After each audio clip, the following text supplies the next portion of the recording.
ভাইরে, আপনারা কি নায়ক দুর্বল খান খ্যাত এই কঙ্কাল মানবকে চিনতে পেরেছেন? এখানে না চেনার তো কোনো প্রশ্নই ওঠে না, কারণ 2025 সালের সবচেয়ে ইমোশনাল ও ভাইরাল ডায়লগ দিয়েছেন নায়ক দুর্বল খান নামক আমাদের এই দিলে ভাই। আগের দিনে প্রেমে ব্যর্থ হলে মানুষ কবি সাহিত্যিক হয়ে যেত, আর এখন প্রেমে ব্যর্থ হলে মানুষ টিকটকার হয়ে যায়। এখন আপনারা বলতে পারেন প্রেমে ব্যর্থ হওয়ার সাথে আমাদের নায়ক দুর্বল খানের কি সম্পর্ক? আসলে ভাই তেমন কিছু না। এক মহিষী নারীর প্রতারণার কারণে আজকে আমরা নায়ক দুর্বল খানকে পেয়েছি। এজন্যই হয়তো কবি কাফিন্দ্রনাথ বলেছিলেন, সকল পুরুষের সফলতার পিছনে থাকে একজন নারীর অবদান। এখন আপনারাই বলেন, আমাদের সেই আপা যদি দেলে ভাইকে ধোঁকা না দিত, তাহলে কি আমরা দেলে ভাই নতুন রূপ হিসাবে নায়ক দুর্বল খানকে পেতাম, শুনতে পেতাম তার এই ডিমোশনাল ডায়লগ, দেখতে পারতাম তার এই চুলছেরা অভিনয়?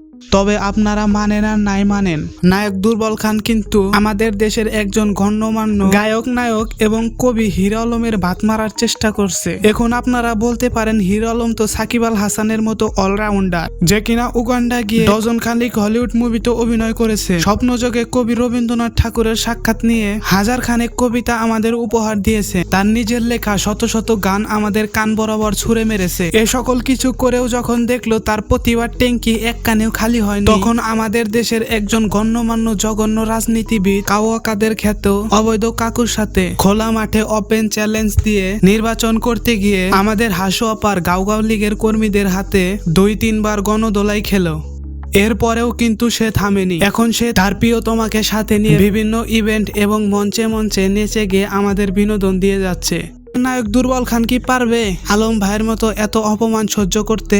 ভাইরে, কেন পারবে না? নায়ক দুর্বল খান কিন্তু ইতিমধ্যেই আমাদের মাঝে একটি মার্কা মারা গান উপহার দিয়েছে। কিছুদিনের মধ্যেই হয়তো আপনারা নায়ক দুর্বল খানের একটি হলিউড মুভি উপহার পেয়ে যাবেন। ভাইরে, মূল কথা হলো টিকটকারদের আমাদের মতো মান সম্মান নামক রোগটি নেই, যার কারণে আজ টিকটকাররা সফলতার চূড়ায়, আর আমরা নিচে দাঁড়িয়ে তা তাকিয়ে তাকিয়ে দেখছি।